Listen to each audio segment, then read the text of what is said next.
do? Live special. Can he do? Subject talk about and the ball very much Ukraine war. Court, because the world will say UK 25. You want things done fast. You say that lives are being lost. Time's down there. If Putin won't say yes quickly, Today's 15th of March. What will you do? Saturday morning, guys, 2025. And what he should do is up the pressure on Putin. He piled a lot of pressure on the Ukrainians at the beginning. You remember there was that awful car crash meeting where he shouted at Zelensky in the Oval Office. Now he's pivoted to accepting that the Ukrainians are serious, and Putin is trying to play for time. I think partly while Putin tries to drive out Ukrainian forces from that piece of Russia around Kursk, which they've occupied for the last 9 months or so.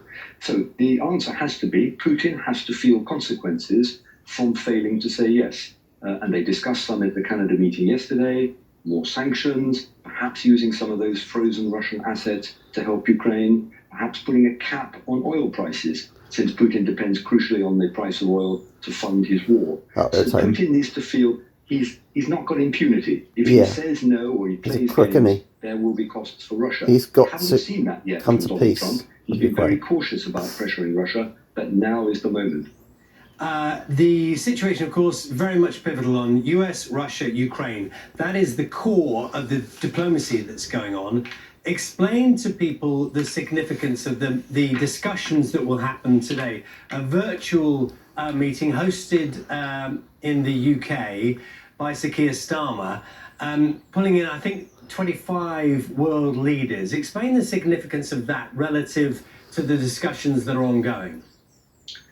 Well, people will remember that 2 weeks ago, there was a collection of much the same leaders in London, Keir Starmer chairing, at which they began to talk about a coalition of the willing, a group of countries, not just Europeans, I think Australians, Canadians are there as well, to support Ukraine. So Ukraine is not alone. And that means continuing military support, economic support, and it also means thinking about how a ceasefire might be monitored once it's in place. People will have heard talk about peacekeepers or a reassurance force.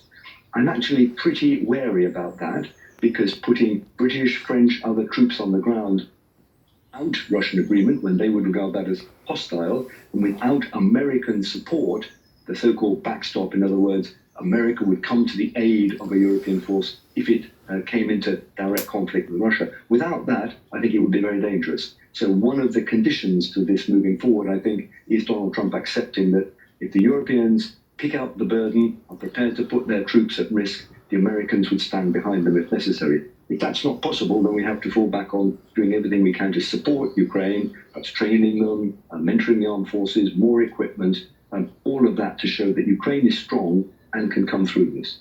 Lord Ricketts, we appreciate your time this Sky morning. Michelle on Simon AGM's. Security Committee. Thank you. Yesterday's news about it. The Ukraine war. Discussions on AGM.